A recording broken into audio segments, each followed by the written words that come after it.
l'un des éléments qui entre dans le patrimoine du peuple des Grassevilles. Allons donc à la découverte de ce masque dans ce reportage de Flore Queigneux.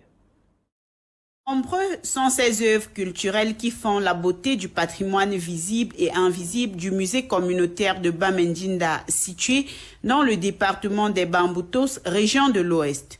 Parmi ces œuvres patrimoniales, on retrouve ce moyen de communication, le retraçage de l'histoire de la traite négrière et singulièrement les masques dont le Kacho, dit masque Bacham, qui a particulièrement captivé notre attention.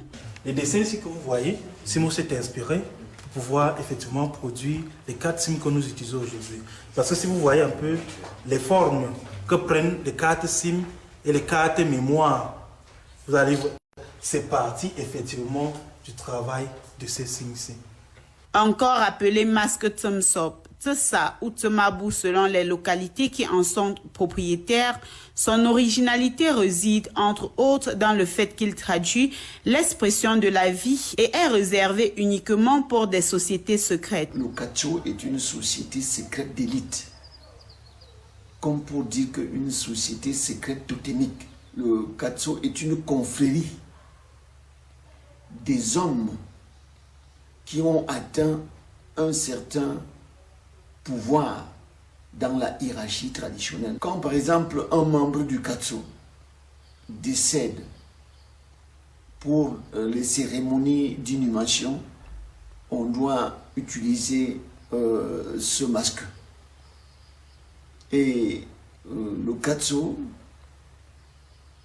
est là pour demander que la pluie tombe et que les femmes s'aiment et que les femmes s'aiment et qu'il y ait abondance de production. Très prisé, le masque Bacham fait partie des multiples objets d'art importés pendant des périodes où l'Afrique était sous administration. La légende dit que le tout premier masque Kacho qui avait été trouvé à Bacham avait été emporté à Berlin, et chaque matin, Hitler se prosternait devant ce masque avant d'aller faire la guerre. Masque cimier, présentant une tête mi-homme, mi-animal, éléphant ou hippopotame. Selon les villages, celui qui porte ce masque dit Bacham est toujours cagoulé avec un masque facial.